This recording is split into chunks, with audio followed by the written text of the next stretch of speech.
अस्सलाम वालेकुम। आज हम बात करने वाले हैं अल्काइन के तमाम रिएक्शंस जो आपके क्लास 12 में आते हैं। तो वीडियो में बंदे रहिएगा, वीडियो को पूरी देखिएगा, आप लोगों को तमाम रिएक्शन समझ में भी आएंगे। तो सबसे पहले हम बात करते हैं रिएक्शन की। जो सबसे आसान होता है वो है हाइड्रोजनेशन।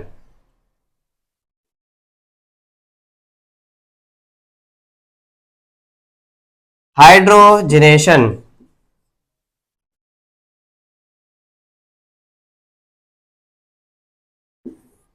देखिए, जब हमने अल्कीन की बात करी थी, हाइड्रोजनेशन का मतलब होता है कि एडिशन करना हाइड्रोजन को। ठीक है, तो एड हाइड्रोजन होगा इसके अंदर, और साथ साथ इसके अंदर जो कैटलिस्ट डलेगा वो डलता है निकेल, प्लेटिनियम या प्लेडियम। ठीक है, ये तीन कैटलिस्ट इसमें डाले जाते हैं। चले अब बात करते हैं जरा अल्काइन। कुछ कंपाउंड हम बनाते हैं, तो ये हमने बना दिया अल्काइन 3 कार्बन वाला। ठीक है, एक हाइड्रोजन इधर लग गया और 2 हाइड्रोजन यहां लग गए। ठीक है,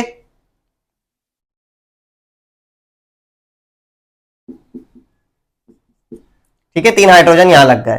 तो ये हो गया 1 2 3, 3 कार्बन वाला अल्काइन है, तो इसका मतलब ये क्या है, प्रोपाइन। ठीक है, अच्छा जी, अब हो क्या रहा है, हो रही है एडिशन हाइड्रोजन की। हाइड्रोजन यहां पर आ जाएगा और साथ साथ इसके कैटलिस्ट आ जाएंगे जो है निकेल या फिर प्लेटिनियम या फिर प्लेडियम। 200 से 250 डिग्री सेंटीग्रेड तक टेम्परेचर दिया जाएगा। तो ये यहां पर सबसे पहले एक बॉन्ड ब्रेक होगा। एक बॉन्ड ब्रेक होगा, कुछ स्ट्रक्चर इस तरह से बनेगा। जब बॉन्ड ब्रेक हुआ है तो जहां से बॉन्ड ब्रेक हुआ है इसके पास और इसके पास, दोनों के पास एक एक वैलेंसी फ्री हो जाएगी। जब एक एक वैलेंसी फ्री हो जाएगी जब एक एक वैलेंसी फ्री हो जाएगी तो दोनों के पास एक एक हाइड्रोजन आकर लग जाएगा। तो यहां पर पहले से एक लगा हुआ था तो टोटल होगा 2, और यहां पर एक लग चुका है। ठीक है, अच्छा जी, अब दोबारा, क्योंकि अभी भी इसके अंदर गुंजाइश है कि एडिशन हो सकती है, तो जब गुंजाइश हो तो दोबारा एडिशन का वही रिएक्शन रिपीट होगा। और क्योंकि अब ये बन चुका है प्रोपाइन से प्रोपीन। ठीक है, अब दोबारा एडिशन होगी, तो दोबारा एडिशन करवाते हैं। सी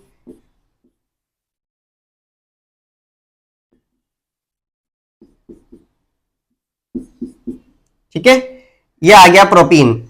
अब प्रोपीन में दोबारा एडिशन, वो दोबारा हाइड्रोजन आ गया, दोबारा वही निकेल, प्लेटिनियम और प्लेडियम। 200 से 250 डिग्री सेंटीग्रेड तक टेम्परेचर दिया गया। ठीक है, तो क्या होगा, अब ये बॉन्ड भी ब्रेक हो जाएगा। ठीक है, ये बॉन्ड ब्रेक होगा और मजीद एडिशन हो जाएगी। सिंपली ये बन जाएगा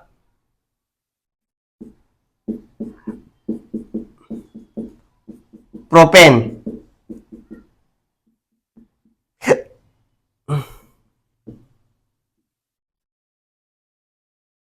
ठीक है, सिंगल सिंगल बॉन्डेड प्रोपेन। तो सबसे इजी रिएक्शन था ये, अल्काइन का सबसे इजी रिएक्शन था।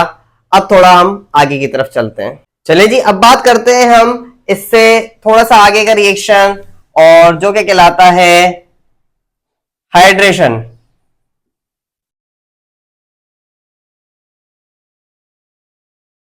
हाइड्रेशन में आपने देखा था कि हाइड्रेशन तो होता है सिंपली वाटर के एडिशन, H और OH की एडिशन। ठीक है, H और OH की एडिशन होती है हाइड्रेशन के अंदर। और इसमें जो कैटलिस्ट डलता है वो डलता है मरकरी सल्फेट या फिर सल्फ्यूरिक एसिड H2SO4। ठीक है, चले अब हम लेते हैं कोई भी एक अल्काइन का कंपाउंड। सिंपली हम इथाइन ले लेते हैं। ठीक है, एडिशन हो रही है वाटर की, H और OH।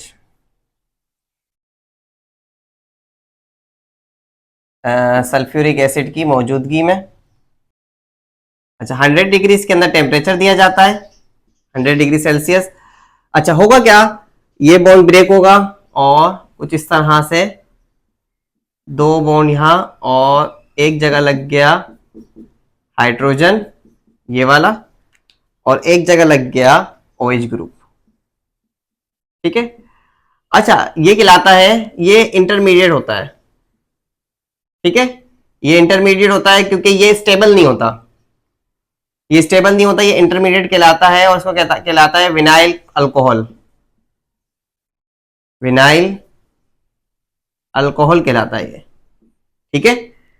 अच्छा अब आगे क्या होगा, आगे देखें ये जो बॉन्ड है ना ये इस तरफ शिफ्ट होता है कार्बन और ऑक्सीजन के दरमियान। ये भी बोल सकते हैं कि जब ये इधर शिफ्ट होगा तो ये कार्बन इस पे अटैक कर देगा हाइड्रोजन पर। ठीक है, कार्बन ये हाइड्रोजन पर अटैक करेगा और ये बॉन्ड फिर यहां पर शिफ्ट हो जाएगा। तो कुछ इस तरह की शक्ल हो जाएगी इसकी। मैं यहां पर बना देता हूं।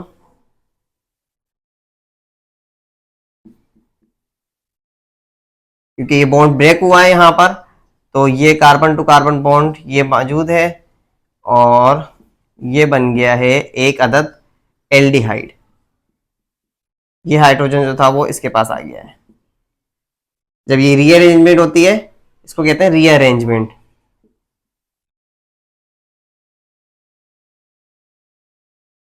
ठीक है, ये स्टेप कहलाता है रीअरेंजमेंट। रीअरेंज कर रहा होता है आपस में एक दूसरे को। ठीक है, मॉलिक्यूल अपने आप को ऐसा कर रहा होता है कि वो बिल्कुल फ्री होकर रहे, स्टेबल होकर रहे। तो ये क्योंकि ये स्टेबल नहीं होता इसकी वजह से ये रीअरेंजमेंट की जाती है। तो ये देखें ये हमारे पास अब ये जो बन गया है कंपाउंड ये कहलाता है एल्डिहाइड।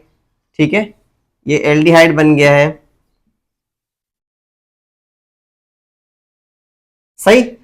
अच्छा अब अगर हमारे पास इथाइन के बजाय प्रोपाइन हो, इथाइन के बजाय प्रोपाइन हो चीज क्या बनेगी जरा देखते हैं। इसको मिटा देते हैं, इथाइन के बजाय प्रोपाइन करवाते हैं।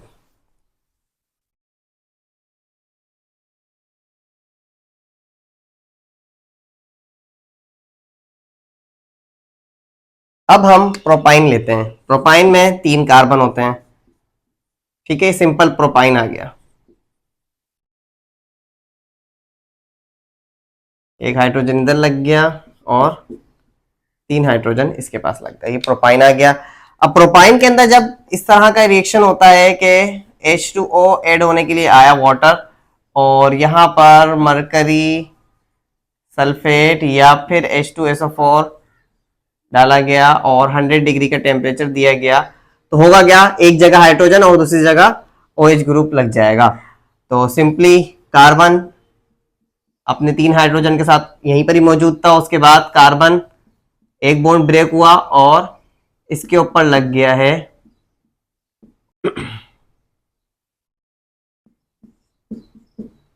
और इसके ऊपर लग गया है हाइड्रोजन। ठीक है। अच्छा भाई, होता क्या है यहां पर एक मार्कोनिकॉफ रूल बताया जाता है कि मार्कोनिकॉफ रूल के तहत ये लगते हैं हाइड्रोजन और OH ग्रुप। मार्कोनिकॉफ रूल क्या कहलाता है जरा ये देख लेते हैं। मार्कोनिकॉफ रूल कहलाता है कि भाई जिस कार्बन के पास हाइड्रोजन की तादाद कम होगी, ठीक है, जिस कार्बन के पास हाइड्रोजन की तादाद कम होगी, आने वाला इलेक्ट्रोनेगेटिव एटम, इलेक्ट्रोनेगेटिव एटम उसी कार्बन पर लगेगा जिसके पास तादाद कम है हाइड्रोजन की। यह कहलाता है मार्कोनिकॉफ रूल। अब देखिए यहां पर क्या था, 2 कार्बन थे। ठीक है, ये ग्रुप इस तरह से लिख सकते हैं हम, हाइड्रोजन और OH करके 2 कार्बन थे। अब 2 कार्बन में ये प्लस और ये नेगेटिव है, ये इलेक्ट्रोनेगेटिव है और ये इलेक्ट्रोपॉजिटिव है। ठीक है, पार्शियल पार्शियल दोनों के ऊपर चार्जेस होते हैं। अब जब ये बॉन्ड ब्रेक हुआ, ये बॉन्ड ब्रेक हो गया, इस कार्बन और इस कार्बन के पास, इसके पास हाइड्रोजन ज्यादा है और इसके पास हाइड्रोजन कम है। तो जिस कार्बन के पास हाइड्रोजन कम होंगे, ठीक है, और उसके पास आकर इलेक्ट्रोनेगेटिव एटम लग जाएगा जिसके पास हाइड्रोजन कम होंगे। यही हुआ, हाइड्रोजन कम इसके पास थे, इलेक्ट्रोनेगेटिव एटम इसके पास आकर लग गया। सिंपल, ये मार्कोनिकॉफ रूल कहलाता है। चलें जी, अब इसी को ही, क्योंकि ये कंपाउंड जो बना है ये इनोल कहलाता है, इनोल, और ये अनस्टेबल होता है। अनस्टेबल होने की वजह से ये खुद को स्टेबल करेगा, खुद को स्टेबल करेगा, खुद को रीअरेंज करेगा, जिस तरह से हमने पिछले स्टेप में करा था। तो अगला स्टेप इसका कहलाता है रीअरेंजमेंट, री अरेंजमेंट। ठीक है, मार्कोनिकॉफ रूल उम्मीद करता हूं समझ में आ गया होगा। तो रीअरेंजमेंट करने के बाद ये CH3 ऐसी कैसी रहेगा, उसके बाद रीअरेंजमेंट होगा कैसे देखें। ये जो बॉन्ड है ये शिफ्ट होगा यहां पर।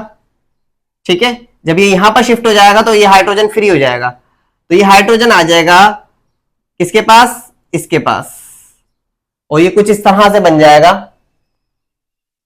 सी डबल बॉन्ड यहां पे शिफ्ट हो गया ऑक्सीजन के साथ। ये कार्बन के पास जो हाइड्रोजन दो थे वो हो गए टोटल 3 कार्बन, 3 हाइड्रोजन। ठीक है, तो अब ये जो कंपाउंड बना है इसको क्या कहा जाता है, कीटोन, एसीटोन। कीटोन इसका जनरल नेम है। ठीक है, एसीटोन इसका कॉमन नेम है। और अगर हम IUPAC की बात करें तो IUPAC नेम बनेगा इसका प्रोपेनॉन। ठीक है, 2 प्रोपेनॉन भी कर सकते हैं। चलें लास्ट 2 रिएक्शन देखते हैं, हाइड्रोहेलोजिनेशन और ओजोनोलाइसिस। तो सबसे पहले हम बात कर लेते हैं हाइड्रोहेलोजिनेशन की।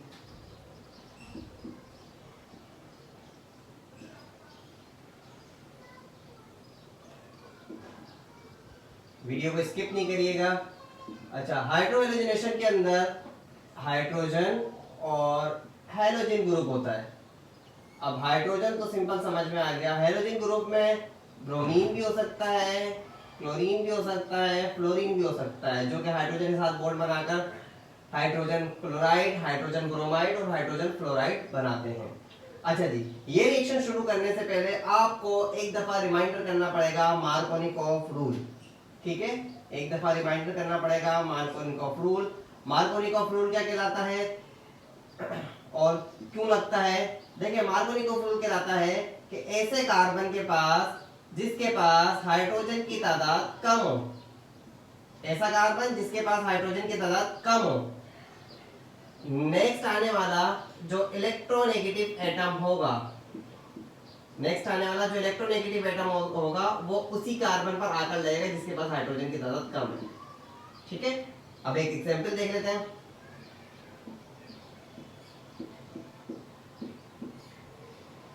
देखें, ये एक डबल बॉन्ड प्रोपीन है। ठीक है, प्रोपीन है। अब प्रोपीन के अंदर आप ये देख सकते हैं कि ये बॉन्ड ब्रेक होगा तभी जाकर जो है वो एडिशन वगैरह होगी। तो अब इसमें हाइड्रोजन की तादाद कम किसके पास है, इसके पास 2 हाइड्रोजन है, 2 डबल बॉन्ड बने हुए हैं। ठीक है, इसके पास एक हाइड्रोजन है, सही है, एक डबल बॉन्ड और एक सिंगल बॉन्ड कार्बन से ही बना हुआ है। तो हाइड्रोजन की तादाद इस वाले कार्बन के पास हाइड्रोजन की तादाद कम है, तो इसका मतलब इसके पास आकर इलेक्ट्रोनेगेटिव एटम लगेगा। ठीक है, जिसके पास हाइड्रोजन की तादाद कम होगी उसी के पास आकर इलेक्ट्रोनेगेटिव एटम लगेगा। सही है, चलें जी, अब हम हाइड्रोहेलोजिनेशन स्टार्ट करते हैं।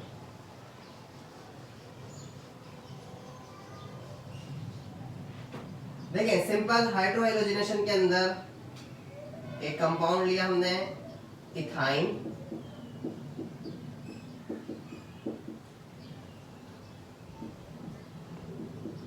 हमने करवाई एडिशन।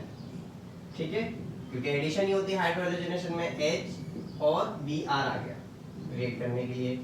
एक बॉन्ड सिंपल ब्रेक हुआ और एक जगह कहीं पर भी H और कहीं पर भी Br लग सकता है अभी फिलहाल तो। सही है, क्योंकि अभी दोनों के पास हाइड्रोजन एक एक है, इस वजह से यहां पर मार्कोनिकॉफ रूल नहीं लगता।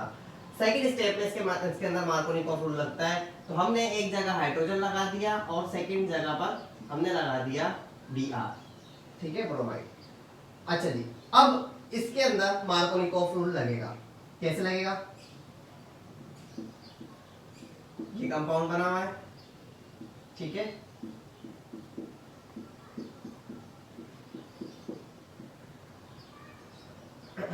ठीक है, ये कंपाउंड बना हुआ है। अब दोबारा HBr रिएक्शन करने के लिए आए, तो अब जो है वो एक हो गया इलेक्ट्रोपॉजिटिव एटम, सेकंड हो गया इलेक्ट्रोनेगेटिव एटम। अब इसके ऊपर मार्कोनिकॉफ रूल लगेगा और ये कंपाउंड मार्कोनिकॉफ रूल को ही फॉलो करेगा। तो ये Br जो है ये उस कंपाउंड पे लगेगा, क्योंकि ये इलेक्ट्रोनेगेटिव है, तो ये उस पर लगेगा जिसके पास हाइड्रोजन की तादाद कम होगी। हाइड्रोजन की तादाद कम इस वाले पर है या इस वाले पर, जाहिर सी बात है इस पर एक हाइड्रोजन है, इस पर दो हाइड्रोजन है, तो इस पर हाइड्रोजन की तादाद कम है। तो जिसके ऊपर कम होगी वहां आकर Br लग जाएगा। पहले ये बॉन्ड ब्रेक हुआ, उसके बाद कार्बन एक दो हाइड्रोजन पहले से मौजूद थे, एक ये वाला हाइड्रोजन लग जाएगा, टोटल 3 हाइड्रोजन हो जाएंगे। और यहाँ पर एक हाइड्रोजन पहले से मौजूद था, एक Br पहले से मौजूद था, एक Br और आकर लग जाएगा। ये सिंपली जो है हाइड्रोहेलोजिनेशन का मैकेनिज्म के साथ रिएक्शन है। अब हम बात करते हैं लास्ट रिएक्शन जो कि कहलाता है ओजोनोलाइसिस। ठीक है,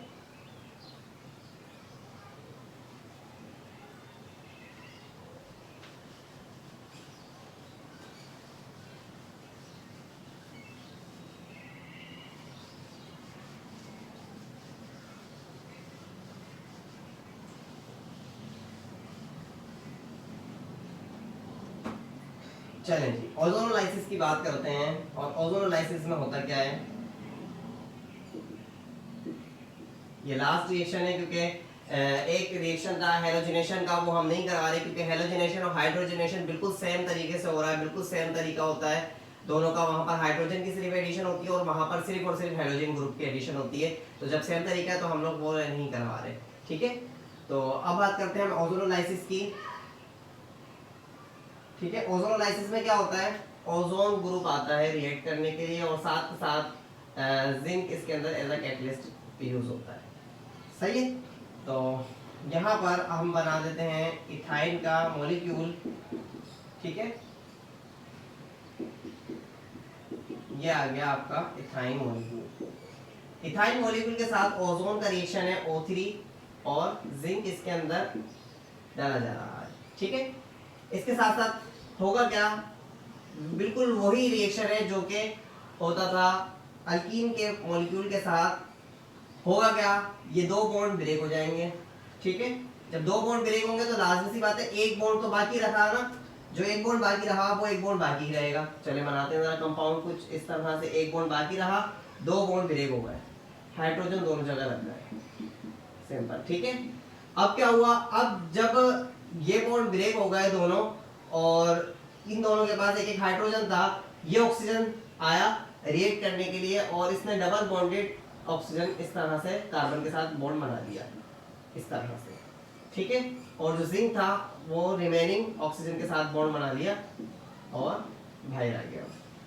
ठीक है, तो ये हमारा सिंपल ओजोनोलाइसिस का रिएक्शन है, जिसको आपकी टेक्स्ट बुक के अंदर इतना घुमा फिरा कर दिया हुआ है, समझ में बच्चे को आता नहीं है, बीच में इंटरमीडिएट डाल देते हैं। भाई आप इंटरमीडिएट नहीं डालो ना, आप डायरेक्ट जो है वो प्रोडक्ट लिखो, क्योंकि आपको चाहिए होती है प्रोडक्ट। प्रोडक्ट क्या बनी, तो प्रोडक्ट सिंपल दो बॉन्ड को ब्रेक करना है और जो दो बॉन्ड ब्रेक होंगे जिस कार्बन से वो कनेक्टेड होंगे, दोनों कार्बन के ऊपर डबल बॉन्डेड ऑक्सीजन लग जाएगा। आपके इथीन वाले केसेस में भी ऐसी होता है और इथाइन वाले केसेस में भी यही होता है, मतलब अल्कीन वाले में भी यही होगा और अल्काइन वाले में भी यही होगा। ये था लास्ट रिएक्शन ऑफ अल्काइन। ठीक है, उम्मीद करता हूँ वीडियो समझ में आई होगी, वीडियो अच्छी लगी होगी। वीडियो को लाइक जरूर कीजिएगा, चैनल को मेरे सब्सक्राइब कीजिएगा, वीडियो को आगे शेयर कीजिएगा। मिलते हैं अगली वीडियो में, जब तक के लिए अल्लाह हाफिज।